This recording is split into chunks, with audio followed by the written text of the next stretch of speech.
नमस्कार दोस्तों, 3 दिसंबर 1971 Pakistan operation Chengiz Khan launch करता है।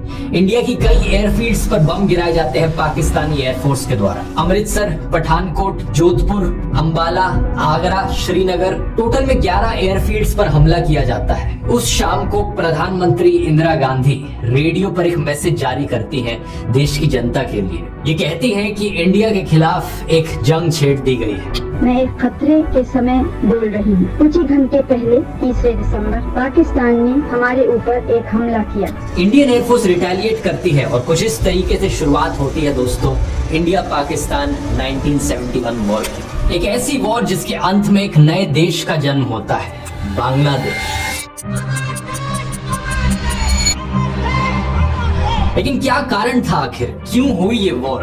क्यों बांग्लादेश आजादी चाहता था पाकिस्तान से? और इंडिया का क्या रोल आता है इस पूरी कहानी में? आइए समझने की कोशिश करते हैं आज के इस वीडियो में। India gave people of Bangladesh their independence. এবারে সংগ্রাম আমার মুক্তির সংগ্রাম, এবারে সংগ্রাম স্বাধীনতার সংগ্রাম। Pakistan lost half of its country. A new nation was born, Bangladesh. कहानी की शुरुआत करते हैं ब्रिटिश के पहले से, कॉलोनियल टाइम से पहले जो इंडियन सब कॉन्टिनेंट था, यानी आज के दिन का इंडिया, पाकिस्तान, बांग्लादेश, नेपाल, बर्मा और श्रीलंका। इस पूरे एरिया में हजारों छोटे बड़े ऑटोनोमस किंगडम्स हुआ करते थे। राजा महाराजाओं का रूल था, जिनकी अपनी लैंग्वेजेस होती थी, ट्रेडिशन होता था, अपना कल्चर होता था। जो बंगाल का एरिया होता था, स्पेसिफिकली अगर सिर्फ बंगाल वाले एरिया की बात करें, यानी आज के दिन का बांग्लादेश प्लस वेस्ट बंगाल और इसके आसपास का कुछ एरिया, इस एरिया को करीब 13th सेंचुरी से मोस्टली मुस्लिम राजाओं के द्वारा रूल किया गया था। मोहम्मद बख्तियार खिलजी जो फाउंडर थे खिलजी डायनेस्टी के, उन्होंने मुस्लिम रूल को शुरू किया था इस एरिया में अर्ली 13th सेंचुरी से। लेकिन इंपॉर्टेंट चीज ये जानने वाली है कि जो भी रूलर्स थे यहाँ पर, उन्हें ज्यादा इंटरेस्ट नहीं था अपने रिलीजन को प्रीच करने में। उनका फोकस इसमें बने रहता था कि कैसे वो लोकल कम्युनिटीज को सिस्टम का हिस्सा बना सके। तो इन मुस्लिम राजाओं के टाइम में भी जो बड़े हाई ऑफिस होल्डर्स होते थे, ट्रेडर्स होते थे, म्यूजिशियंस होते थे, वो अलग अलग रिलीजियस बैकग्राउंड्स और ट्रेडिशन से आते थे। बेसिकली कहा जाए, हिंदुइज्म और इस्लाम के बीच में जो को एग्जिस्टेंस थी और इंटरमिंगलिंग थी, वो इस एरिया में बहुत देखी गई। इसकी वजह से जो कट्टरवाद था, एक्सट्रीमिज्म था, वो काफी हद तक कंट्रोल में रहा। समय में आगे चले तो साल 1757 में ईस्ट इंडिया कंपनी इस एरिया को टेक ओवर कर लेती है, जिसको मैंने डिटेल में इस वीडियो में समझाया है। जिसके बाद 1947 तक ब्रिटिश रूल रहता है और फिर हमें देखने को मिलता है पार्टीशन इंडिया और पाकिस्तान के बीच। As the new dominions of Pakistan and India take over their own affairs, carrying their few possessions, 1 million people become refugees overnight. साल 1940 में ही ऑल इंडिया मुस्लिम लीग के एनुअल सेशन में लाहौर रेजोल्यूशन बनाया जाता है, जिसमें डिमांड उठाई जाती है कि मुसलमानों के लिए एक सेपरेट स्टेट बनाई जाए। इनका डर ये था कि अगर एक ही देश बना रहेगा तो मुस्लिम्स माइनॉरिटी बन जाएंगे और वो डर में जिएंगे। पार्टीशन करते वक्त रिलीजियस लाइंस पर बॉर्डर्स बनाने का मतलब ये था कि जो सोशल, कमर्शियल और कल्चरल संबंध थे लोगों के बीच में, उन्हें नजरअंदाज करना पड़ता। यानी बड़ी बड़ी स्टेट्स जहां पर कॉमन कल्चर्स थे, भाषाएं एक बोली जाती थी, उन्हें भी बांटा गया पार्टीशन की वजह से, बस इसलिए क्योंकि धर्म के नाम पर लोगों को डिवाइड करना है। इसके दो सबसे बड़े एग्जाम्पल हैं पंजाब और बंगाल। पंजाब का कुछ हिस्सा पाकिस्तान में गया, कुछ हिस्सा इंडिया में रहा, और सेम विद बंगाल, कुछ हिस्सा इंडिया में, कुछ हिस्सा पाकिस्तान में। लेकिन बांटने का मतलब ये नहीं था कि इनके कल्चर अलग अलग हो जाएंगे। जो दो हिस्सों को बांटा गया, वहां के लोग सेम भाषा में बात करते थे, सेम कल्चर और ट्रेडिशंस को फॉलो करते थे। बंगाल में जो मुस्लिम्स पाकिस्तान के फेवर में थे, उनकी उम्मीद ये थी कि एक नया मुस्लिम देश बनने से उन्हें एक बेहतर स्टैंडर्ड ऑफ लिविंग मिलेगा, उनकी फाइनेंशियल और सोशल कंडीशन इंप्रूव होगी। इनमें से कई ऐसे लोग थे जो इंफीरियर फील करते थे हिंदू लैंडलॉर्ड्स के लिए, क्योंकि वो उनके लिए काम किया करते थे। वो पाकिस्तान की सरकार की तरफ देख रहे थे अपने फंडामेंटल राइट्स पाने के लिए। ऑब्वियसली जब बंटवारा किया गया, पार्टीशन हुआ, तो बहुत से परिवार, बहुत से लोग डिस्प्लेस हो गए। एक भारी माइग्रेशन देखने को मिली, जिसमें कई मुस्लिम्स पाकिस्तान की तरफ माइग्रेट हुए और कई हिंदूज पाकिस्तान से इंडिया। इसी बीच बहुत से दंगे हुए, मॉब वायलेंस हुआ, कुछ 2 से 20 लाख डेथ्स का एस्टिमेट किया जाता है। Communal hatred flares up in the Punjab. Pakistan and India each say they are determined to stop the wholesale rioting. But meanwhile, the exodus continued. इस माइग्रेशन में एक ग्रुप ऑफ लोग थे जो बिहार में रह रहे मुस्लिम्स थे। अब बिहार ऑब्वियसली क्योंकि बांग्लादेश के ज्यादा करीब है, तो बहुत से मुस्लिम जो बिहार में रह रहे थे वो ईस्ट पाकिस्तान में माइग्रेट किए। इन मुस्लिम बिहारीज को स्पेसिफिकली मेंशन करना जरूरी है क्योंकि आप आगे कहानी में देखेंगे कि कैसे इन्हें माना जाता था कि बांग्लादेश के खिलाफ है, इन्हें एंटी बांग्लादेशी माना जाता था। अभी के लिए पार्टीशन पर वापस आए तो बंगाल का जो पार्टीशन हो रहा था वो अपने आप में ही एक बहुत बड़ा इशू था। शुरुआत में पूरे बंगाल ने पार्टीशन के खिलाफ वोट किया था, अगर इस पार्टीशन का मतलब हो कि बंगाल को पाकिस्तान का हिस्सा बनना पड़े। लेकिन इस बंगाल में ही वेस्ट बंगाल का जो रीजन था वहां रहने वाले लोग पार्टीशन चाहते थे और इंडिया को ज्वाइन करना चाहते थे। दूसरी तरफ जो ईस्ट बंगाल वाला रीजन था वो पार्टीशन नहीं चाहते थे, लेकिन अगर कोई पार्टीशन हो तो वो चाहते थे कि वो पाकिस्तान को ज्वाइन करे। तो इवेंचुअली जब पार्टीशन हुआ, वेस्ट बंगाल इंडिया का हिस्सा बना और ईस्ट बंगाल पाकिस्तान का हिस्सा बना। पाकिस्तान के देश को दो हिस्सों में डिवाइड किया गया जिनके बीच सेपरेशन 1500 किलोमीटर का था और बीच में इंडियन टेरिटरी थी। अब इंटरेस्टिंग चीज ये है कि पाकिस्तान का जो नया देश बना उसमें जो मेजॉरिटी एथनिक ग्रुप था वो एक्चुअली में बंगालीज का था। आधे से ज्यादा पॉपुलेशन इस नए पाकिस्तान के देश की बंगालीज थी जो ईस्ट पाकिस्तान में रह रहे थे। बाकी वेस्ट पाकिस्तान में पंजाबीज, पख्तून्स, सिंधीज और बलोच थे। अब इवन तो बंगालीज की पॉपुलेशन ज्यादा थी पूरे पाकिस्तान में, लेकिन जो पावरफुल पोजीशंस थी जैसे कि ब्यूरोक्रेसी, मिलिट्री और पॉलिटिक्स की जो पोजीशंस है वो ज्यादातर वेस्ट पाकिस्तान के लोगों के हाथ में थी। स्पेसिफिकली कहा जाए तो मुहाजिर्स और पंजाबी जो लोग थे। अब इस बैकग्राउंड इंफॉर्मेशन को ध्यान में रखते हुए 1947 के बाद पाकिस्तान में जो पॉलिटिक्स हुई उसे समझते हैं। पाकिस्तान की शुरुआत हुई एज अ पार्लियामेंट्री डेमोक्रेसी, ठीक जैसे इंडिया की हुई थी। लेकिन फर्क ये था पाकिस्तान में जो सेंट्रल गवर्नमेंट थी वो बहुत ज्यादा पावरफुल थी। पावर एक इंसान के हाथ में बहुत कॉन्सेंट्रेटेड थी, जिसकी वजह से पार्लियामेंट्री डेमोक्रेसी सही तरीके से स्ट्रांगली एस्टेब्लिश नहीं हो पाई। साल 1946 में ब्रिटिश सरकार ने इलेक्शंस ऑर्गेनाइज करवाए थे अनडिवाइडेड इंडिया में। इन इलेक्शंस के रिजल्ट्स को देखकर बाद में जब पाकिस्तान और इंडिया का बंटवारा हुआ तो लेजिस्लेचर्स को भी इसी तरीके से डिवाइड किया गया। पाकिस्तान में मोहम्मद अली जिन्ना गवर्नर जनरल बने, जिनका देहांत आजादी के सिर्फ एक साल बाद हो जाता है 1948 में। उनके गुजर जाने के बाद नजीमुद्दीन गवर्नर जनरल बनते हैं और लियाकत अली खान प्राइम मिनिस्टर बनते हैं। करीब 3 साल बाद अक्टूबर 1951 में लियाकत का असैसिनेशन कर दिया जाता है और नजीमुद्दीन नए प्राइम मिनिस्टर बन जाते हैं। वो गुलाम मोहम्मद को गवर्नर जनरल बनाते हैं जो कि एक पंजाबी थे। साल 1953 में पहला मिलिट्री coup देखने को मिलता है पाकिस्तान में, जब गुलाम मोहम्मद पावर टेक ओवर कर लेते हैं और नजीमुद्दीन को डिसमिस कर देते हैं। अगले साल 1954 में इलेक्शंस होती हैं पाकिस्तान में और इन इलेक्शंस में ज्यादातर सीटें जीती जाती हैं यूनाइटेड फ्रंट के द्वारा, जो कि ऑपोजिशन पार्टीज की एक कोalition थी। इनमें से एक सबसे बड़ी पार्टी थी अवामी लीग, जो कि एक ईस्ट बंगाल की पार्टी थी। इन इलेक्शन रिजल्ट्स के बाद पूरी कॉन्स्टिट्यूएंट असेंबली को डिसमिस कर दिया जाता है गुलाम मोहम्मद के द्वारा। साल 1955 में गुलाम मोहम्मद ऑफिस छोड़ते हैं और major general Iskander Mirza governor general बनते हैं। इनके अंडर पहली बार होता है कि ईस्ट बंगाल की रीनेमिंग करी जाती है। ईस्ट बंगाल को अब से ईस्ट पाकिस्तान बुलाया जाने लगता है। अब 1947 से लेकर 1971 के बीच में दोस्तों पाकिस्तान में कई फेजेस देखने को मिलते हैं जहां पर मिलिट्री का रूल चल रहा था। इसका मतलब यह है कि जो पॉलिटिकल पार्टीज डिजर्व करती थी पावर में होना, उनसे पावर छीनी जा रही थी। स्पेसिफिकली कहा जाए ईस्ट बंगाल में रहने वाले लोगों को पॉलिटिकली रिप्रेजेंट होने का मौका नहीं मिल पा रहा था। इसके अलावा ज्यादातर पैसा जो देश खर्च करता था वो वेस्ट पाकिस्तान के पास जाता था। 75% नेशनल बजट वेस्ट पाकिस्तान पर स्पेंड किया जाता था, इवन दो 62% जो रेवेन्यू इनकम आ रहा था सरकार के पास वो ईस्ट पाकिस्तान से आने लग रहा था। जो इकोनॉमिक डेवलपमेंट देखने को मिल रही थी वो वेस्ट पाकिस्तान में ज्यादा बेहतर तरीके से देखने को मिल रही थी। 1969-70 में जो पर कैपिटा इनकम था वेस्ट पाकिस्तान का 61% ज्यादा था ईस्ट पाकिस्तान से। 25 गुना ज्यादा मिलिट्री पर्सनल्स थे वेस्ट पाकिस्तान में। और इस सब के अलावा सबसे बड़ा इशू यहाँ पर था लैंग्वेज को लेकर। जिन्ना और उनके कई एडवाइजर्स मानते थे कि ईस्ट पाकिस्तान और वेस्ट पाकिस्तान का सही मायनों में यूनिफिकेशन तभी हो सकता है जब वो एक भाषा बोले, और ये भाषा उनकी राय में होनी चाहिए उर्दू। तो वेस्ट पाकिस्तान के रूलर्स के द्वारा यहाँ पर उर्दू इम्पोजिशन देखने को मिला कि भाई जबरदस्ती है, हर किसी को उर्दू में ही बात करनी पड़ेगी। ऑफिशियल कामों के लिए आर्मी में हम हर जगह उर्दू में ही बात करेंगे सिर्फ। लेकिन ऑब्वियसली ईस्ट पाकिस्तान में रहने वाले जो लोग थे वो ईस्ट बंगाली थे, बंगाली भाषा बोलते थे। इनफैक्ट 56% पाकिस्तानीज बंगाली में ही बात करते थे। उर्दू को एक लैंग्वेज ऑफ द एलीट माना जाता था। जो हाई प्रोफाइल लोग हैं सिर्फ वही उर्दू में बात करते हैं। आम जनता बंगाल में रह रही बंगाली में बात करती थी। 21 मार्च 1948 को मोहम्मद अली जिन्ना ने ढाका में एक स्पीच दी थी और बड़े क्लियरली कहा था पाकिस्तान की स्टेट लैंग्वेज सिर्फ उर्दू होगी और कोई और भाषा नहीं होगी। Let me make it very clear to you. Leave no doubt that state language of Pakistan is going to be Urdu and no other language.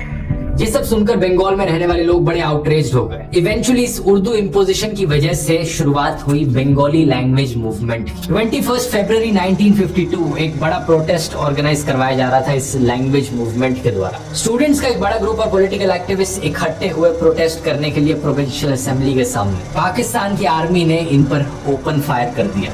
5 लोग मारे गए और आज के दिन तक 21 फरवरी को सेलिब्रेट किया जाता है as the language martyrs day Bangladesh में। साल 1999 में बाद में जाकर यूनेस्को ने कहा था कि 21 फरवरी अब से इंटरनेशनल मदर टंग डे भी मनाया जाएगा। इसके रिस्पॉन्स में 2 साल बाद जाकर 1954 में बंगाली को फाइनली कहा गया कि एक ऑफिशियल स्टेटस दे देते हैं। 1956 में बंगाली को एक स्टेट लैंग्वेज भी बना दिया गया। लेकिन लोगों के अंदर जो फीलिंग थी बंगाली कल्चर और लैंग्वेज को लेकर वो और मजबूत बन चुकी थी। ऐसे इंसिडेंट्स ने एक बड़ा इम्पैक्ट डाला आने वाले सालों में। साल 1965 में इंडिया पाकिस्तान के बीच में वॉर होती है और इस वॉर के बाद ईस्ट पाकिस्तान एक कमजोर डिफेंस के साथ रह जाता है। जो इकोनॉमिक और पॉलिटिकल इम्बैलेंस था ईस्ट पाकिस्तान और वेस्ट पाकिस्तान में वो इस वॉर के बाद और उभर के आने लगता है। इसी रीजन से एक 6 पॉइंट डिमांड उठाई जाती है ईस्ट पाकिस्तान के इकोनॉमिक डेवलपमेंट को लेकर। ये डिमांड उठाते हैं शेख मुजीबुर रहमान जो कि अवामी लीग पॉलिटिकल पार्टी के एक फाउंडिंग लीडर थे। इस डिमांड के 6 पॉइंट्स देश हिला देने वाले होते हैं। सबसे पहला पॉइंट ही इसमें लिखा गया था कि पाकिस्तान को एक फेडरेशन स्टेट बनाया जाए और जो ईस्ट पाकिस्तान का रीजन है उसे और ज्यादा ऑटोनॉमी दी जाए। जो रिसोर्सेज है ईस्ट पाकिस्तान के अंदर वो ईस्ट पाकिस्तान की सरकार को दिए जाए। 2 सेपरेट करेंसीज हो पाकिस्तान में, एक वेस्ट पाकिस्तान के लिए एक ईस्ट पाकिस्तान के लिए। ईस्ट पाकिस्तान के अपने इंडिपेंडेंट फॉरेन रिजर्व्स हो, इनफैक्ट एक सेपरेट मिलिट्री फोर्स भी हो। मतलब ये मांगे कुछ ऐसी है कि मानो कि ईस्ट पाकिस्तान को एक अपना अलग ही देश सा बना दिया जाए। ये सुनकर ऑब्वियसली वेस्ट पाकिस्तान की सरकार बिल्कुल भी खुश नहीं होती। सारी डिमांड्स को रिजेक्ट कर दिया जाता है और इनफैक्ट वेस्ट पाकिस्तान की सरकार कहती है कि इस तरीके की डिमांड्स उठाना एक सेपरेटिस्ट मांग है। देश के खिलाफ जाना हुआ, ये देश को बांटने की बात करने जैसा हुआ। इसी के चलते 19 जून 1968 को उस वक्त पाकिस्तान में अयूब खान की सरकार थी, वो शेख मुजीबुर रहमान को अरेस्ट कर लेती। साथ में 34 और बंगाली सिविल और मिलिट्री ऑफिसर्स को अरेस्ट किया जाता है पाकिस्तान के खिलाफ कंस्पिरेसी रचने के लिए। इन पर सेडिशन का केस लगाया जाता है। इस केस को पॉपुलरली बुलाया जाता है Agartala conspiracy case. General Ayub Khan का कहना था कि शेख मुजीब और उनके साथी इंडियन गवर्नमेंट के साथ अगरतला में कोलैबोरेट कर रहे हैं जिससे कि वो एक आजाद बांग्लादेश बना पाए। अगरतला त्रिपुरा में है अगर आप भूल गए हो तो। अब इस पॉइंट ऑफ टाइम तक शेख मुजीबुर रहमान बड़े पॉपुलर पॉलिटिकल लीडर बन चुके थे। बंगाली लोगों की आवाज थे वो। ईस्ट पाकिस्तान में रहने वाले बंगाली लोगों को जो भी अत्याचार, डिस्क्रिमिनेशन और इनइक्वालिटी सहनी पड़ रही थी वो अवामी लीग और शेख मुजीबुर में ही अपनी उम्मीद ढूंढते थे। तो उनके अरेस्ट होने के बाद लोग सड़कों पर उतर आए। भारी प्रोटेस्ट देखने को मिले। इन्हीं प्रोटेस्ट के बीच एक शेख मुजीबुर के साथी सर्जेंट जहारुल्लाह हक जब ये जेल में बंद थे इन्हें एक प्रिजन गार्ड के द्वारा मार दिया जाता है। ये सुनकर लोगों में और गुस्सा पनपता है, मानो लोग रेवोल्यूशन करने को तैयार हो। जनरल अयूब खान इस सिचुएशन को मद्देनजर रखते हुए 22 फरवरी 1969 को शेख मुजीबुर रहमान को जेल से रिहा कर देते हैं और जो अगरतला केस उन पर लगाया गया था उसे विड्रॉ कर लिया जाता है। लेकिन इस पॉइंट तक डेमोन्स्ट्रेशंस, प्रोटेस्ट और लेबर स्ट्राइक्स इस हद तक बढ़ चुकी थी कि अयूब खान को खुद रिजाइन करना पड़ता है 1969 में। यहाँ पर याद रखिए कि जनरल अयूब खान ने अपने हाथों में सत्ता ली थी एक मिलिट्री कू के जरिए।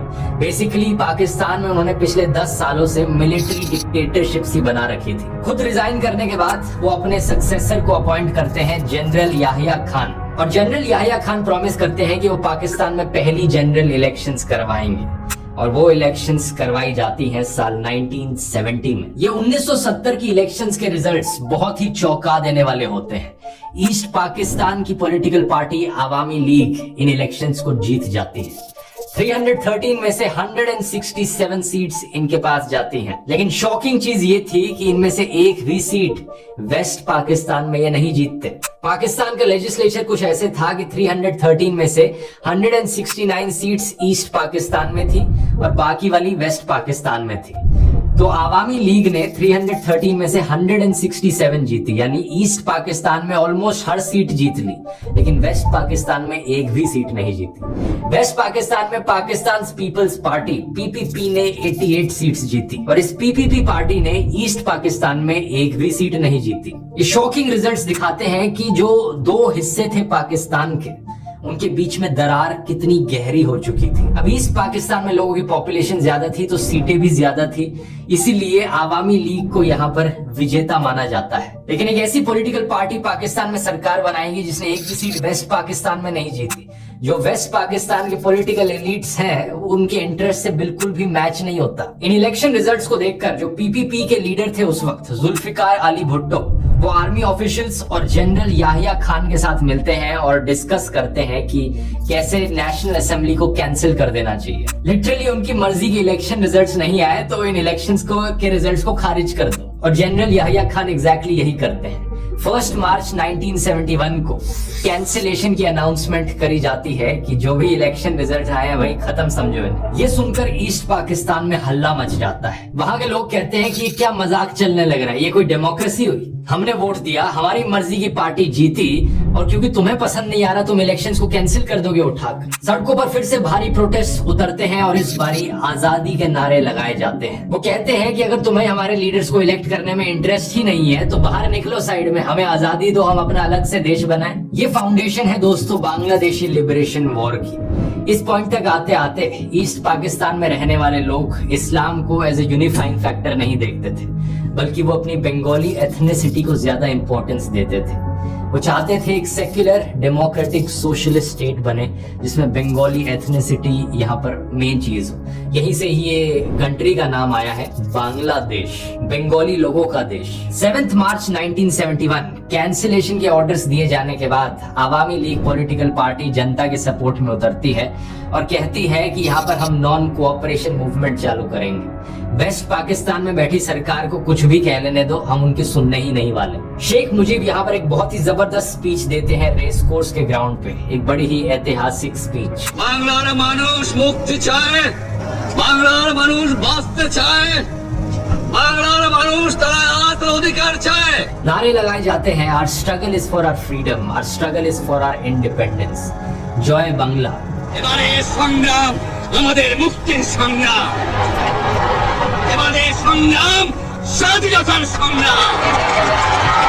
अब इस पॉइंट पर दोस्तों जो ईस्ट पाकिस्तान में रहने वाले बंगाली लोग थे और जो उर्दू स्पीकिंग बिहारी लोग थे जिनका मेंशन मैंने वीडियो के शुरू में किया था, इनके बीच में तनाव बढ़ने लगता है। क्योंकि जो बिहार से उर्दू स्पीकिंग लोग आए थे उन्हें प्रो पाकिस्तान देखा जा रहा था, प्रो वेस्ट पाकिस्तान, क्योंकि वो उर्दू में बात करते थे और जनरली वो वेस्ट पाकिस्तान के सपोर्ट में रहते थे। तो कई अटैक्स देखने को मिले प्रोटेस्ट के बीच में बिहारी कम्युनिटीज के अगेंस्ट। और मार्च 1971 में पाकिस्तान की आर्मी इसे एज एन एक्सक्यूज यूज करती है इंटरवीन करने के लिए। पाकिस्तानी आर्मी कुछ प्रो पाकिस्तान बंगालीज को अपने ऑपरेशंस के लिए रिक्रूट करती है। ये भी एक बड़ी इंटरेस्टिंग चीज है। ऐसा नहीं था कि हर कोई जो ईस्ट पाकिस्तान में था वो अपने लिए एक आजाद देश देखना चाहता था। स्पेशली एक पॉलिटिकल पार्टी थी जमात इस्लामी, उसके पॉलिटिकल लीडर्स और सपोर्टर्स एक्चुअली में वेस्ट पाकिस्तान की सरकार को सपोर्ट करते थे, तो उन्होंने पाकिस्तानी आर्मी के साथ कोलैबोरेट किया। 10 और 13 मार्च के बीच में पाकिस्तान इंटरनेशनल एयरलाइंस की सारी इंटरनेशनल फ्लाइट्स को कैंसिल कर दिया जाता है और उन्हें अर्जेंटली कहा जाता है कि वो ढाका में फ्लाई करें। कुछ सरकारी पैसेंजर्स को ले जाकर फ्लाई किया जा रहा है वहां पर। कौन है ये लोग? ये है पाकिस्तानी सोल्जर्स जिन्होंने सिविलियन ड्रेसेस पहन रखी हैं एक ऑपरेशन चलाने के लिए। मीनवाइल ईस्ट पाकिस्तान में प्रोटेस्टर्स ने अपने आप को ऑर्गेनाइज कर लिया है। जो बंगाली नेशनलिस्ट हैं उन्होंने अपनी खुद की एक आर्मी बना ली है जिसे मुक्ति बाहिनी कहा जा रहा है, मतलब द फोर्स ऑफ इंडिपेंडेंस। मुक्ति बाहिनी गोरिल्ला ऑपरेशंस कंडक्ट करती है वेस्ट पाकिस्तान की आर्मी के खिलाफ जो ईस्ट पाकिस्तान में मौजूद है। यहाँ पर इंडियन आर्मी का भी कंट्रीब्यूशन आता है क्योंकि इंडियन आर्मी मुक्ति बाहिनी की फोर्सेस को ट्रेनिंग प्रोवाइड करती है गोरिल्ला वॉरफेयर में। इसके रिस्पॉन्स में वेस्ट पाकिस्तान एक east Pakistan central peace committee बनाता है, शांति बाहिनी। बड़ा ही आयरॉनिक नाम है क्योंकि शांति बाहिनी ढेर सारे वॉर क्राइम्स करती है। हजारों सिविलियंस को मारा जाता है, औरतों पर अत्याचार होते हैं और स्पेसिफिकली इंटेलेक्चुअल जो लोग हैं उन्हें टारगेट करके मारा जाता है। टीचर्स, स्कॉलर्स और सोशल एक्टिविस्ट, इन्हें बुद्धिजीवी बुलाया जाता था। इस पॉइंट ऑफ टाइम तक लॉ एंड ऑर्डर का पूरी तरीके से सत्यानाश हो चुका होता है ईस्ट पाकिस्तान में। बंगालीज ने सारी इंस्ट्रक्शंस फॉलो करनी बंद कर दी है जो भी पाकिस्तान से आ रही है। 25 मार्च 1971 वेस्ट पाकिस्तान की सरकार एक भयानक जेनोसाइड प्लान करती है, ऑपरेशन सर्च लाइट। इसका ऑब्जेक्टिव होता है कि जो भी पॉपुलर लोग बांग्लादेश की आजादी की मांग कर रहे हैं उन्हें पकड़ पकड़ के मार डालो। 25 मार्च की रात को हजारों पाकिस्तानी आर्मी के ट्रूप्स ढाका में मार्च करते हैं। शेख मुजीबुर रहमान को अरेस्ट कर लिया जाता है और वेस्ट पाकिस्तान ले जाया जाता है। लेकिन इस अरेस्ट से पहले शेख मुजीबुर ने ईस्ट पाकिस्तान को एक इंडिपेंडेंट कंट्री डिक्लेयर कर दिया था। उन्होंने कहा था, अब से हम पाकिस्तान का हिस्सा नहीं है, अब से हम बांग्लादेश हैं। इस डिक्लेरेशन को एक ट्रांसमीटर के द्वारा किया गया था। ट्रांसमिशन को होने में कुछ घंटे का समय लगा था, तो मिडनाइट क्रॉस हो चुकी थी। इसी रीजन से दोस्तों आज के दिन 26 मार्च को बांग्लादेश का इंडिपेंडेंस डे मनाया जाता है। 27 मार्च 1971 मेजर जियाउर रहमान इस डिक्लेरेशन को पब्लिक के सामने पढ़ते हैं और अनाउंस करते हैं कि बांग्लादेश अब एक आजाद देश है। इसी रात ढाका यूनिवर्सिटी में 2 स्टूडेंट डॉर्मेटरीज पर हमला किया जाता है और एक ही रात के अंदर 7000 स्टूडेंट्स मारे जाते हैं पाकिस्तान की आर्मी के द्वारा। इस ऑपरेशन सर्चलाइट में 30,000 से ज्यादा बंगालियों का मैसेकर किया जाता है एक हफ्ते के अंदर। आधे लोग जो ढाका शहर में रह रहे थे वो शहर छोड़कर भाग जाते हैं। सारे फॉरेन जर्नलिस्ट को डिपोर्ट कर दिया जाता है और रेडियो ऑपरेशंस को भी शट डाउन कर दिया जाता है। एक military appointed Pakistani journalist Anthony Mascarenhas United Kingdom भाग जाते हैं और 13 जून 1971 जो उन्होंने देखा था उसे एक आर्टिकल में पब्लिश करते हैं द संडे टाइम्स में। इस आर्टिकल के जरिए पहली बार बाकी दुनिया को पता चलता है कि यहाँ बांग्लादेश में एक्चुअली में होने क्या लग रहा है। प्रधानमंत्री इंदिरा गांधी खुद इस आर्टिकल को पढ़ती हैं और इससे मोटिवेट होती हैं कुछ एक्शन लेने को। इस क्रैकडाउन के बाद अवामी लीग के कई पॉलिटिकल लीडर्स इंडिया भाग गए थे सेफ्टी के लिए।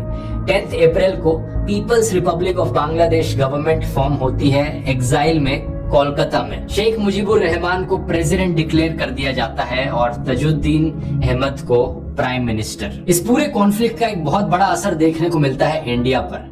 1971 की जो ऑटम थी उस एक सीजन में 10 मिलियन से ज्यादा रेफ्यूजीज बॉर्डर क्रॉस करके इंडिया भागते हैं। प्रधानमंत्री इंदिरा गांधी यहाँ पर सोचती हैं मिलिट्री का इस्तेमाल करके इस वॉर में हिस्सा लेकर इन लोगों को बचाना ज्यादा इकोनॉमिकली फीजिबल होगा as compare to in 10 million refugees की हम सहायता करने की कोशिश करें। हमारे पास इतने पैसा नहीं होंगे। 28 अप्रैल 1971 इंदिरा गांधी जनरल सैम मानेकशॉ को कहती हैं कि वो जंग की तैयारियां करें, ईस्ट पाकिस्तान में एंट्री करने के लिए रेडी हो। जनरल सैम मानेकशॉ इतने कॉन्फिडेंट नहीं थे इनिशियली कि इतने कम टाइम में इंडिया प्रिपेयर्ड हो सकता है और इस जंग को जीत सकता है, तो वो शुरू में रिजेक्ट कर देते हैं और ऑफर करते हैं रिजाइन करने को। लेकिन इंदिरा गांधी अपना कॉन्फिडेंस उन पर बनाए रखती हैं और उन्हें पूरी आजादी देती हैं कि जब उन्हें ठीक लगे तभी ऑपरेशन किया जाए। उनके काम की शुरुआत होती है मुक्ति वाहिनी को ट्रेनिंग प्रोवाइड करने से। जुलाई 1971 तक आते आते इंदिरा गांधी ने एक्चुअली में ईस्ट पाकिस्तान को ईस्ट पाकिस्तान बुलाना बंद कर दिया है। अब वो इसे बांग्लादेश करके पुकारती है। वैसे सैम मानेकशॉ के बारे में अगर आप और डिटेल में जानना चाहते हैं, कुक्कू एफएम पर ये वाली ऑडियो बुक मैं आपको रेकमेंड करूंगा, बहुत ही डिटेल में जाती है।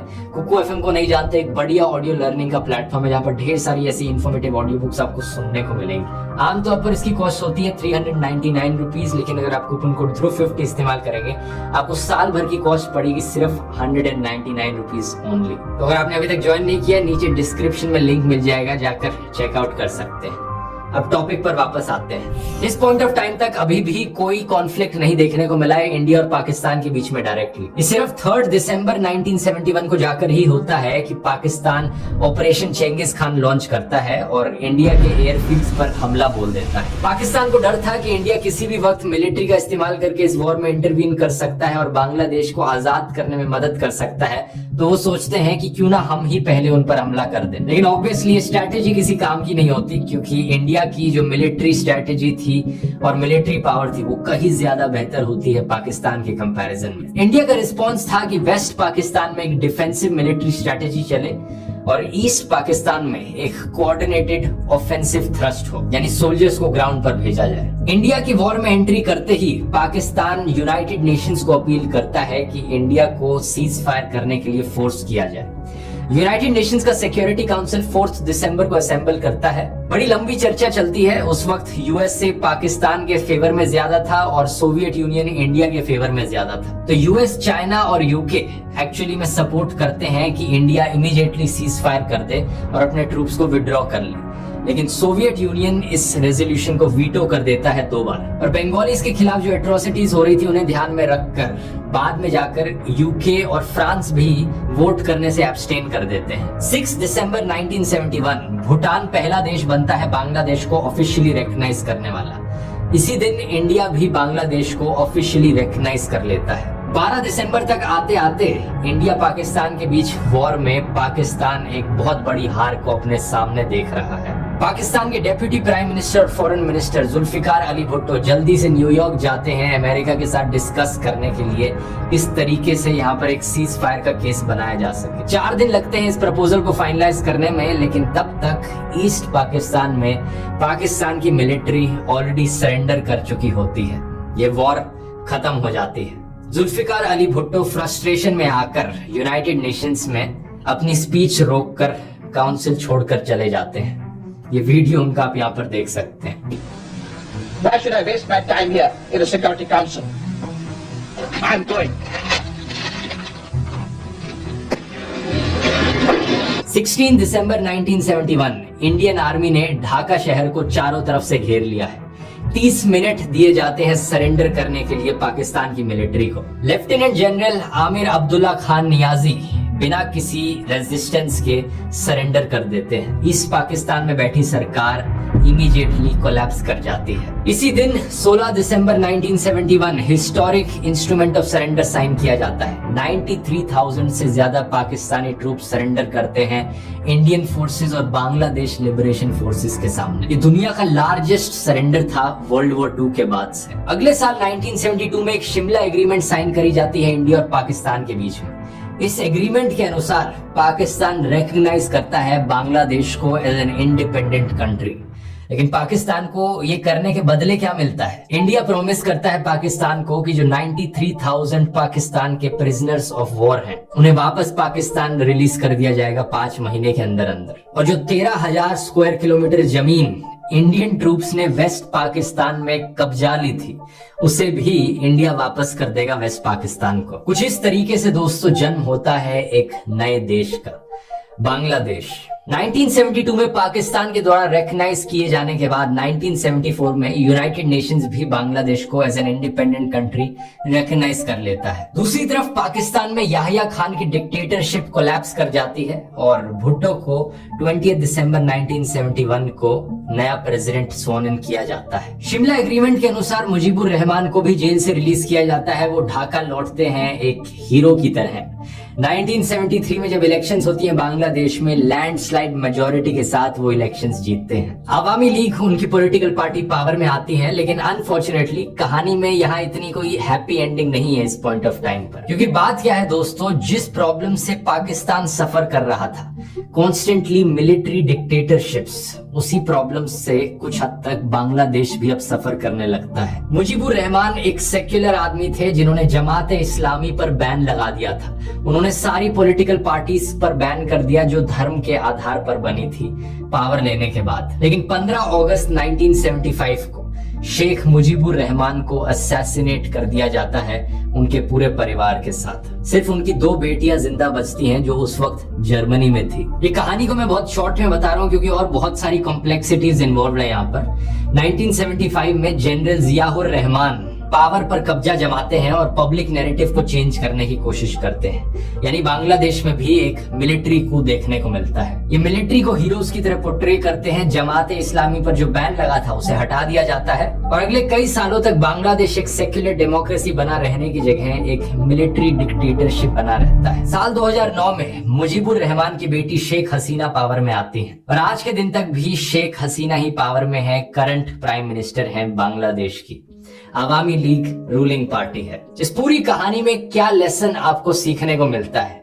नीचे कमेंट्स में लिखकर बताओ आपकी राय में क्या लेसन सीखा आपने इस पूरी कहानी से। मेरी राय में एक बड़ा लेसन जो यहाँ पर सीखने को मिलता है इस बांग्लादेश की स्टोरी से, वो लैंग्वेज इम्पोजिशन का है। शायद अगर जिन्ना ने उर्दू भाषा को इस तरीके से इम्पोज करने की कोशिश ना करी होती और बंगाली लोगों को एक बराबर ट्रीट किया होता वेस्ट पाकिस्तान के लोगों के, तो शायद कभी बांग्लादेश देश एग्जिस्ट ही ना करता। या फिर ये फिर भी होता, क्योंकि ज्योग्राफिकली ये दोनों रीजन्स इतने अलग हैं एक दूसरे से, कल्चर इनके इतने अलग हैं कि यूनाइटेड रहना बहुत ही मुश्किल था। आज के दिन कहना बड़ा मुश्किल है कि क्या होता, लेकिन फ्यूचर में सीख जरूर ली जा सकती है। वीडियो पसंद आया, ऐसे ही और हिस्टोरिकल वीडियोस देख सकते हैं। इंदिरा गांधी की 1975 वाली इमरजेंसी वाला वीडियो जरूर रेकमेंड करूंगा। इसके बाद आप जाकर देख सकते हैं यहाँ क्लिक करके। बहुत बहुत धन्यवाद।